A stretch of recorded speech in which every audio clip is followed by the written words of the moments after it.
So as many states continue to process ballots cast by mail and in person, the U.S. presidential race remains too close to call. The president is exceeding expectations by capturing several large swing states with his Democratic challenger Joe Biden, or rather ones that Joe Biden had hoped would solidify his path to victory. So for more on all of this, we want to bring in CBS News political contributor and Democratic strategist Antjuan Seawright, as well as Joe Watkins, a former aide to President George H.W. Bush. He's also the host of State of Independence. Thank you so much, gentlemen, for joining me. Listen, Joe, I'm going to start with you.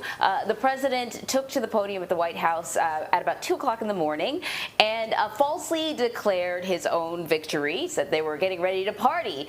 But then he also suggested that there was fraud afoot and that he would take his concerns to the Supreme Court, demanding that voting be stopped. Now, we know that voting has already stopped, and he was probably talking about ballot counting being stopped. What is behind this strategy? I mean, he's talking about, and we sort of, we sort of saw this coming, but he's talking about not counting legally submitted ballots. What's the strategy there? I don't think this is rocket science. I used to be a big fan, still am a fan of boxing. I used to watch some great boxing matches, and whenever there was a boxing match and the match ended without one or the other being knocked out and they had to await the judge's decision, you see both boxers position themselves to win the decision by playing to their audience saying, I won, I won, I won. And that's kind of what we saw last night, more so with President Trump than with Vice President Biden. But it's not unusual in a situation like this for the candidates to say that they won and to say that they're going to do everything they can to make sure that the decision works in their favor. So I think that's what President Trump was doing last night. At the end of the day, we have to wait to see what the ballot vote looks like. So we're still waiting to hear what's happening in Wisconsin, in Michigan, Pennsylvania, where I live, of course. We may not know till Friday. And then Georgia and North Carolina. These are all important states, and these will really tell the picture. So we have to wait and see when all the ballots are counted, and then we'll have a much clearer picture. Antjuan and Joe, Antjuan, Reince Priebus, who I know both of you know very well, having been in the arena as long as you both have been, on CBS this morning earlier said that and predicted that recounts and recanvassing in at least 4 states, including Arizona, Michigan, and Pennsylvania, would be legally challenged. Now, Valerie Jarrett, who was also appearing with Reince on the broadcast, said that there's no legal basis for that. So is this how this is going to go, Antjuan? We're going to see Republicans challenging the votes that have already been counted in these states where the margin is razor thin? And what is the legal basis for it? Well, I think you're definitely going to see that. Look, it has been the Republican president and some of his chief supporters who've tried to cast clouds of doubt on this election from the very beginning when they saw some of the early surveying saying they were going to be down and they were going to perhaps lose places they won in 16. So I would not be surprised if you see this legal battle continue to drag out this election process. I think this is just their way of putting more items on the doubt buffet for the Trump supporters and the Trump coalition to choose from about the election being rigged. Some of the results are not official, ballots being thrown away, all the things that we've heard kind of flirted with by the president and some of his supporters. So look for the election results to have a conclusion, but maybe not a final conclusion until we fight this out in courts. The scary part about that part, Vlad and Anne-Marie, is that if it gets pushed to some parts of the courts and where you have some Trump-appointed judges for whatever reason, that makes me a little nervous as a Democrat, but who knows what may happen. At the end of the day, I hope that the victory is very decisive until we will not be able to depend on or lean on that notion. So, Joe, what states are you going to be watching closely? I presume Pennsylvania would be one of them, seeing that's where you live. But so break it down. What states do you think are pivotal? Because there are a number of toss-ups right now. I think Wisconsin is pivotal. I think that Pennsylvania is pivotal. Of course, Michigan is pivotal. And as those votes are counted, they'll really tell the story. I think the pollsters had the same challenges in 2020 that they had in 2016, and I've been saying it all along. They weren't accurately able to capture the number of non-college educated whites that support the president. And the inability to do that in this 2020 cycle is the reason why the race has been much, much closer than anybody imagined it would be. But you've got to look at those states, Pennsylvania especially. Pennsylvania, we may not know till Friday in Pennsylvania, given all the votes that need to be counted, but we may know sooner in Wisconsin and Michigan. So those are three states that I would say everybody should be watching closely. Antjuan, CBS News estimates Arizona likely to go to Vice President Biden. A Democrat hasn't won that state since former President Bill Clinton way back in 1996. What factors might have played a role in how we're seeing this state pan out? You remember I was with you, Anne Marie, yesterday, I think it was, and I said geographics and demographics are going to play a critical role, unlike what we thought we were going to see in 2016. Here's the thing about the states we have left that could decide this election. They're all states that Donald Trump won in 16, that Democrats were able to win over in 18 in some way, shape, or form down the ballot. We have a Democratic governor in Pennsylvania, Democratic governor in Wisconsin, Democratic governor in Michigan. We won a Senate seat in Arizona.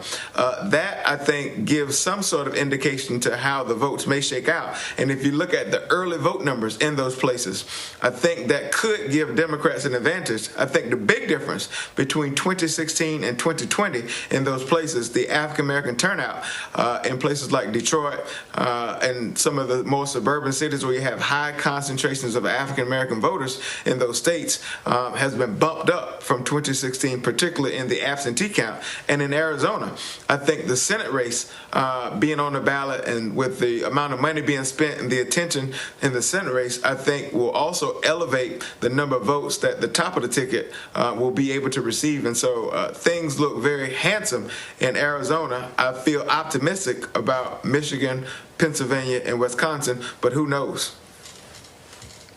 I want to get both of your takes on Florida. CBS News has projected that President Trump has won Florida. I find Florida to be so fascinating because there are these sort of larger voting blocks that, you know, some you would expect to vote for the president. They did last time, but then it was up in the air. This time around, like seniors, when you factor in COVID and all that sort of stuff, there is the Hispanic vote that is actually really diverse in the state of Florida.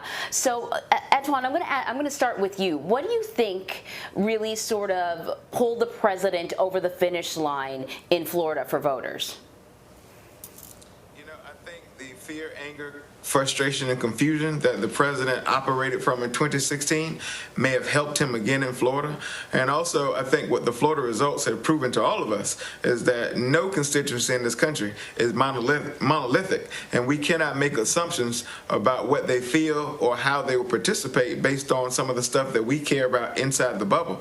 I think that the president has always had a strong chance of winning Florida. I think the places where he had success, like in Dade County, where you would assume that the African-American turnout and the non-white turnout would have been a bit higher for Joe Biden and the Democrats. It did not go that way. And then the scary part, I think, well, the unfortunate part for me is that we lost 2 congressional seats in Florida that Democrats held in the 2018 race, and I think that was a result of the wave that we saw in a place like Florida.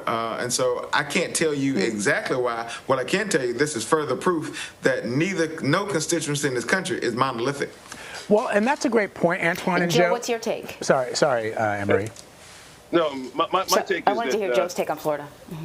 No, my take was that Donald Trump was able to successfully pin the narrative on Joe Biden and Kamala Harris that they were socialists. And for Cuban Americans and for a lot of Hispanics, Americans in Florida, that was just a non-starter. So they were able to build on that, and then likewise at least retain, if not slightly build on their support with African Americans, to retain their strong support with non-college educated whites. And then likewise, they did reasonably well with seniors. And so that really spelled the difference for Donald Trump in Florida. And the fact that the Panhandle voted numbers came in later only was icing on the cake for Donald Trump. The Panhandle is a reliably Republican area of Florida, so he knew he would do well when those votes were counted. I had said it before. I said the president's capacity to just improve on the margins, to slightly improve his numbers with African Americans, to retain his strong support among non-college educated whites, and likewise to push the narrative that Harris and Biden basically represent socialist tendencies would spell victory in a state like Florida.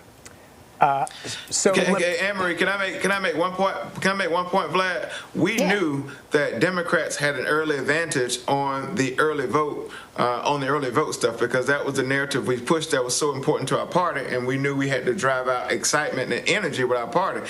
But I also said to you guys yesterday that if the president, for whatever reason, would have a big election day surge, and that surge would outweigh our early vote support, then he could have a very handsome night. And in a lot of places, in a place like Florida, that's exactly what happened. His election day surge was much bigger than our early vote surge.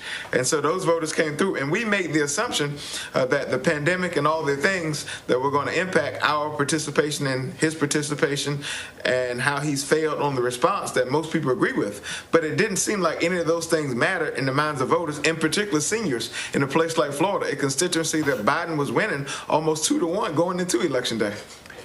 So I should just note for our viewers that because of COVID and because we're all separate, we're all in these remotes, which means that there's a delay, so that we're not actually interrupting each other. Sometimes we are going on to our next question, and it feels like we're interrupting because of a delay, but it's a technical issue, just so people understand. But I want to ask you, both you, Antjuan and Joe, you raised the issue of demographics, and Anne-Marie and I have talked about this in the past, and I've talked about this with some of our folks who are part of the political unit. I wonder if in the next couple of years we start to rethink how the terms that we use around demographics. For example, this narrative that is building now that Donald Trump was able to turn out the Latino vote in Florida and Joe Biden underperformed how Hillary Clinton performed in Florida because of a lower Latino vote. There are differences between people who come from Cuba, people who are Cuban Americans, people who are Mexican Americans, people who are Puerto Rican, who are American citizens, people from Guatemala and Paraguay, and lumping, for example, Latinos into that entire bucket, or lumping the black vote, when I know a lot of people in Florida who originate from the Caribbean who did not vote for Joe Biden, who supported Donald Trump. There are black conservatives, Joe, like you, who don't sort of fit into these neat buckets that were probably, I don't know the history of this, but I'm going to guess they were created maybe like back in the 60s or 70s, how we were looking at these elections in terms of the demographic. Should we rethink how we talk about the people in this country and perhaps look at it from political affiliation, a conservative, a Republican, a liberal, a progressive, and people who are more split amongst the ethnic groups that have been traditionally used? Let me go to you, Joe, go ahead first. So these campaigns, of course, target voters, and they target them with messages that they know will resonate with voters, with certain voters. And so Donald Trump knew, for instance, that he's not going to win a majority of the black vote. He wouldn't win a majority of the black vote in 2020, but he knew that if he could improve on his numbers, if he could maybe move it up 3 or 4 or 5 percentage points, that would be a big win for him. Because I said repeatedly that Joe Biden needed really an Obama-like turnout from African Americans, and he needed to get above 90% of the black vote to really ensure a strong victory. He didn't do that. He got about 87% of the black vote. Donald Trump improved his number from about 7 or 8% in the last cycle, 2016, to about 12% this cycle. So that was a significant upgrade for him. And how did he do it? He did it by talking about things that he had done that really strike a chord with black voters. He had a woman who had been imprisoned and had a life sentence, who he had since commuted to be the face of what he's done with regards to criminal justice reform. He talked about what he's done with historically black colleges and universities. And then he talked about the fact that Joe Biden was one of the authors of the 1994 crime bill that put so many black people in prison. So that wasn't enough to win all the black vote, but it was enough to shave off 3 or 4 or 5 percentage points, which is what Donald Trump needed to be competitive in this cycle and to win states like Florida. Antjuan, same question. You know, I do agree with my friend on the other side about Donald Trump's chip away strategy. He knew if he could chip away at some African American voters in this country, that would help his overall turnout because he needed to find some expansion. But I'll say this: I think this race in the end will come down to two things when it comes to the minority voters in this country: the informed and the low propensity. And I think what Donald Trump was able to do was to penetrate the low propensity voters with this idea that he somehow has made their quality of life better because of his policy agenda, because of things he's done, and because of things that he's fought for.